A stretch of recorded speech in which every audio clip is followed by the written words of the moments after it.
real or nah?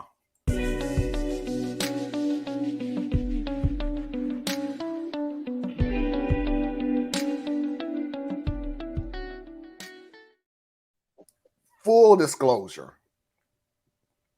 I'm playing this video not because I really honestly think it's either real or nah. I'm playing this video because it's one of those, God, I hope this is not real. Context. I, female 29, have been with my boyfriend, Adam, male 27, for 2.5 years. He's the quiet and shy type. It's very hard to get him to open up about what bothers him. For now, I'm the one with an income. We get along easily, though he can be a bit unreasonable sometimes. Example, he doesn't cook because he's worried I won't like his food, but he still cooks for himself, and the smell is pretty telling that his cooking is good. Another example is that he doesn't even do most chores, saying he's worried he might break or damage something. It's frustrating, but we're working on fixing it. Now, onto the more complicated issue. I'd put money aside since 2015 to buy an apartment, and I'm finally able to get it done this year. When I told him this, he got agitated and said I should wait a little longer until we're married, but I said no. He started complaining about how bad he feels about seeing me buy the apartment myself without having him contribute. I asked what I was supposed to do because it kind of sounded like a he problem. No offense, but he got so worked up and gave me two options. One is I put his name on the title. Two is not to buy the apartment until marriage, so it'll become a shared marital asset. I said no, and that was final, and he should drop it. He did eventually. At his family's house, I was taken aback when he started complaining about the apartment and again told me to either put his name on the title or wait until marriage to buy it, because he feels like there's a huge power imbalance here and that he can't bring himself to accept it. He also said that it makes him feel like he contributes nothing. Well, does he? I snapped and said, the reason you feel like you contribute nothing is because you literally contribute nothing, and I suggest you fix that by actually finding a job and having a decent income. His family looked shocked. He glanced at me, then got up and walked away. I waited for him to come back, but he had to go home because his mom said he felt too overwhelmed and wanted some space. She then basically started shaming me for my statement and hinted about financial mistreatment and control over her son. He's not home yet, demanding another call about the apartment, probably expecting me to agree to one option. Edit in case it matters. He has a disability that limits his job opportunities.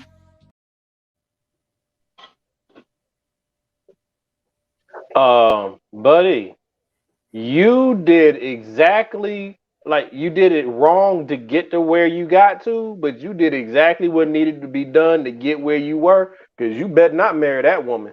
Woo! Don't marry her. She's terrible. She ain't got no business being married to no damn body. Skate off. Y'all ain't made for each other. Skate off. Agree.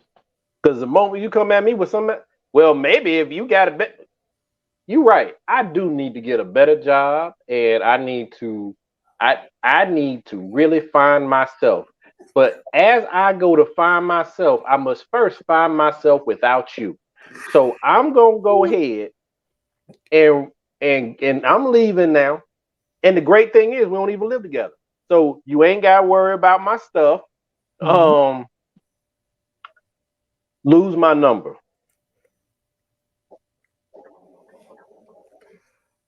All right, for the people that's not understanding what exactly is going on,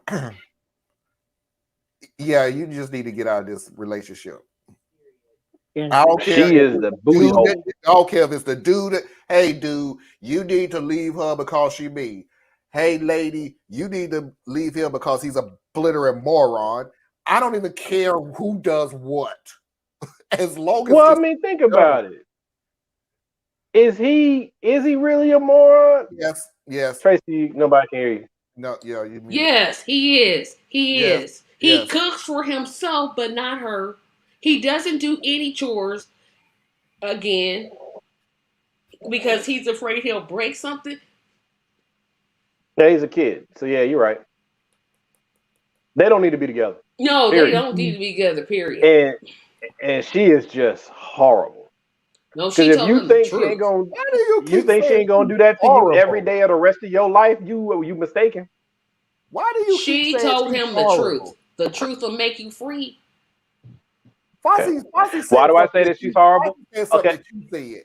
You need The reason why I say a better job. No, Fosse said no. You need to get a job. A job. but that wasn't what she said though. I don't give a And the rest thing for what is, you said. Get something. You could work at McDonald's. You could go to the library. You could work as a greeter at Walmart. Don't start me on Walmart again. I I'll go always on find it interesting when we have these discussions and we find ourselves on opposite ends, because what I'm advocating for is about being decent in a relationship, how you treat your partner, how you talk to your partner, right? The way she treated him in public is not how you treat your partner. See, y'all like to get hung up on the words that are being said. I'm talking about the caliber of the person that you're dealing with. This is someone who is willing to put you on full blast, on the drop of a hat. Let me start right there. Let me start right there. Because I guess this is where we're going to have the tit for tat from. I told you in private that this wasn't going to happen. In private, she sure did. This was not going to happen. And then he gonna bring you it decided that you thought you was going to be little Billy Badass and say it in front of your family to try to change my mind or put pressure on me. So you couldn't take the private conversation. So, okay, cool. I'm going to blast you in public. Since you want to bring the subject up in public, that personal conversation that I've already said no to you on multiple occasions. So you don't want to take the no in private. You want to bring it up in public. I'm going to give you the same answer in public. Because she talked to him in private. She made the effort to talk to him in private. He the one brought up in front of his mother. Whoa. That's fine. I get what you guys are saying. And I'm not advocating for his position. I'm not advocating for. I'm talking about the type of relationship you want to be in and the type of marriage you're talking about you're about to go into. That's what I'm talking about. So this is a situation where, okay, we talked in private and then you spilled it out here because you thought maybe by bringing it out here that your mama would be on your side. So then you have a little backup, right? First of all, you don't want to be in that situation with somebody either. But then the way she went for the nutsack when she went for the attack. Nobody's saying what she did was right. But we say I'm not saying that. Well, y'all did kind of say that. But what I'm saying is the caliber of the person is revealed in controversy. We have all had arguments and fights with our loved ones. How you respond matters. It says a lot about who you are. How nasty are you? How cruel can you be?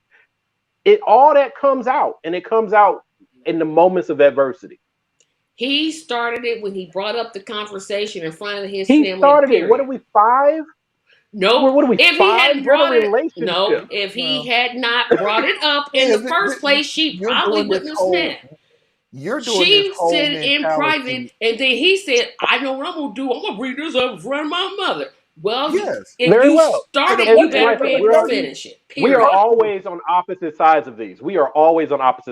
Because I argue from the standpoint of the basis of a relationship, and y'all like to argue from what just happened, and we always mismatch there. So that's cool. I'm just saying that type. Why did he bring it up? He's not a jerk for not bringing it up in front of his mother. Didn't I say he was? I said he was. Let me put it to you this way: in the basis of the relationship itself. Let me put it in the basis of the relationship itself. Let's stick it to the relationship. And trust me, because I'm married to Foxy. So what I say is gospel. Because somebody's not saying something does not mean they're not frustrated. That they're not irritated. And I'm getting to the point. They're not frustrated, they're not irritated, they're not aggravated. So let's not look at the point of this ending. The ending of this story of him saying about the house and going in thing. Let's start at the very beginning. I'm frustrated with you not cooking except for yourself.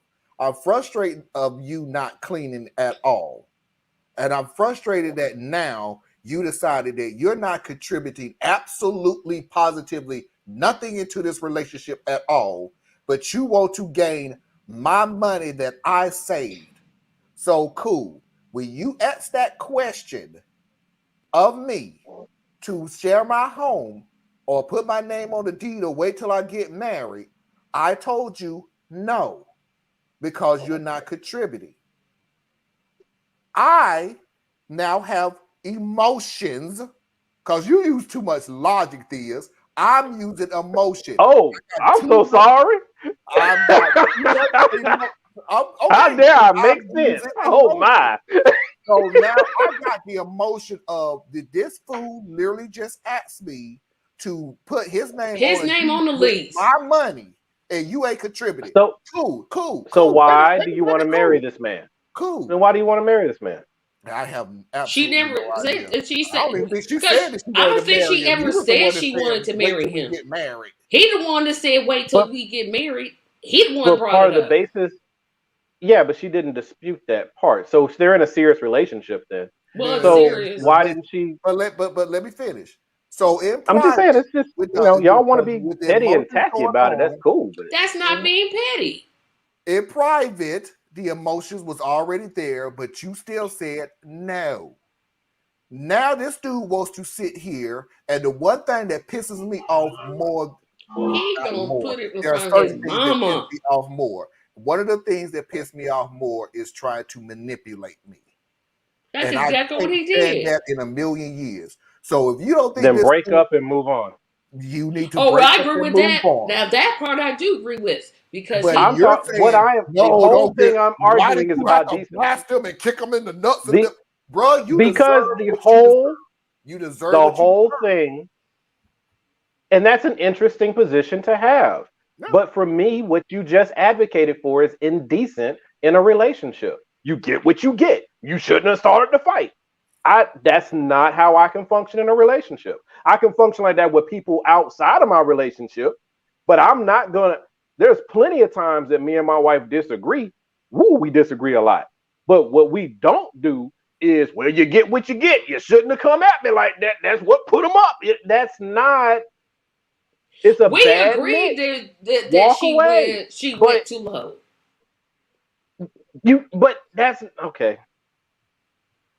You're saying she treated him not in a decent manner. No, I did say that the way she responded was indecent. But what I'm getting at is not about the event. See what I'm saying? I'm not talking about the event. In the event, it goes into what Marlon was saying. You got emotions that are running, you got frustrations that are running, you got all that stuff that's happening, and it just happened to come to a head in that moment. Right? Had you not pushed the issue at this moment, we wouldn't have had the argument at this moment. We would have had the argument the next time you brought it up and I didn't feel like hearing about it. Okay? So it was coming. It came on this day. And that's where y'all are arguing from. I am saying how you responded in the moment is what reveals you. It's not, I don't care if the moment came the day before when they were at home, or the day, or it's in front of his mama, or if it's out at the basketball court. How you respond is on you. Your actions, your words, your behavior. Even when you're right, are you able to let the other one's wrong go? And that's the test of a relationship to me. I can be right all day long, but there are plenty of times that I'm right and she ain't quite right, and I had to let that one ride. But if you just want to duke it out, then go for it. How should she have responded? I don't know how she should have responded. I don't tell nobody how to respond. I say when you respond, you get the consequences that come with it. So think before you respond. How do you want to treat this other person? How do you want the other person to feel in conflict with you? That is what I advocate for. I'm just wondering how many times she had to say no to this man who keeps saying, put my name on the title. Is that what you're upset about? I mean, that's what I'm saying. Like, what is it that's triggering you is the real question. You got to ask yourself what pieces of the story trigger you. I told you what triggered me. We don't need to look at the ending point of this. This was building. Yep. This built the end, and the ending, which everybody's trying to concentrate on, was the tipping point of however you want to say it. I'm not focusing just on the ending. I'm focusing on the content of the character of the people who were in the thing. I don't see how this is getting missed. I'm not saying that he's right for his positions, because his positions sound pretty juvenile. And I'm not saying that she's right for having this out in front of his mama. I'm saying, according to my dictates, how I view my role in a relationship and how you should treat your partner, is that at all times, even in conflict, you are still protecting them, even when you're having an argument with them, even when you're mad at them, you're still protecting them. That's how I view a relationship. Y'all may not see it the same way, or you may have different variations of it, and it's okay. I'm giving you where my motivations come from. Well, yeah, what Foxy said. Everybody, however the conclusion is, however the answer is, these two do not need. Yeah, they definitely don't. They have no business being together. They have no. They do not need. I don't know who else they're gonna date, but don't. Now maybe they used to be a great match for each other. They might have used to been a great match for themselves, but they have changed. That time she now resents him. She resents him. Yeah. Right? She has deep resentment for him.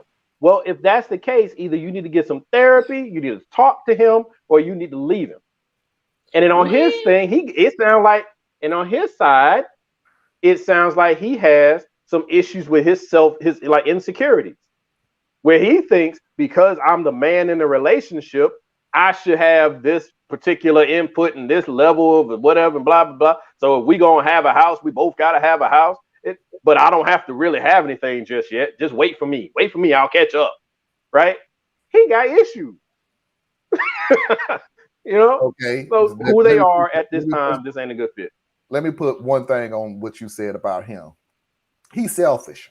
He sure is. Ooh, child. I would agree with everything that you said up until selfish. I know everybody hates sloganeering and everything else, but there's a new word that goes out lately. Weaponized incompetence. That's when you don't know. I don't know how to cook. I know how to cook for myself, but I don't want you to eat my cooking because you just want to cook for yourself. I don't want to clean the house because I may break something you don't like cleaning. Weaponized. Yeah, he's still 12. I don't know. I don't want to do something, so I'm going to tell you that I don't know how to do it. So you do everything, and this dude is, like Thea said, 12. Don't insult 12-year-olds with this. This is that stage of development. If you've raised a teenager, that's that 11, 12, 13. 0? Respectfully, I understand. But I'm saying, if you have, that's that development band that they sit in. Even when they're great kids, they still, it's this selfish streak, man. And he's still there, grown, and 12. Ooh, 16, man, 17 is the worst. And they're trying to convince me to adopt. Ooh, 16 and 17 is the worst. Gee, every kid is different. They all bring their own magic. All my children right now are wonderful.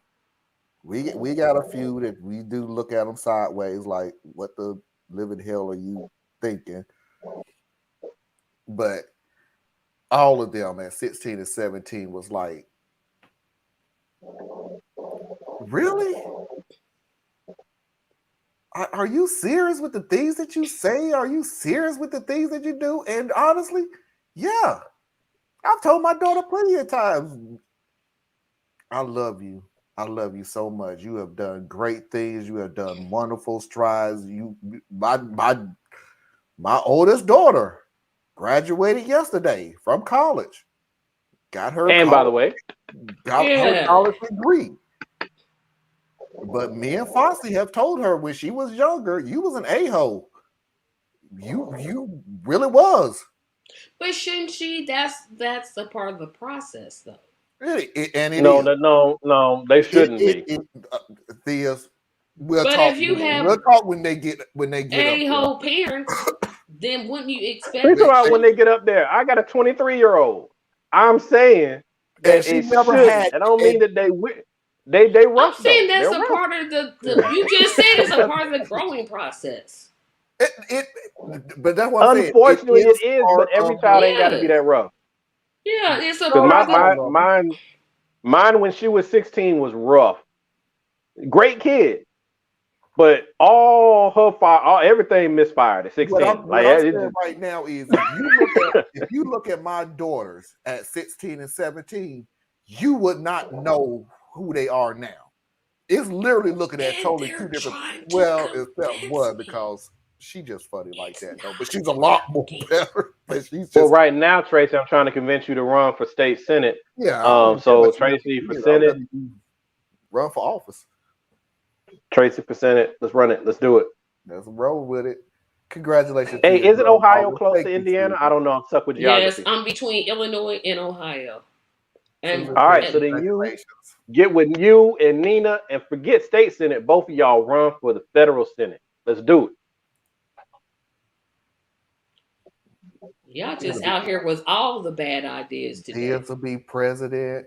Tracy will be a congressman. Anna's already a no. I have no chance of winning a congressional seat in Indianapolis. Y'all should strive to be Anna, the ambassador of Ukraine. She's already in leadership. She represents a whole country. She represents a whole country. Oh, that don't. We were supposed to say y'all just with all the bad ideas, except for Anna being the president of the ambassador of Ukraine. That's not a terrible idea. Me running for office, terrible idea.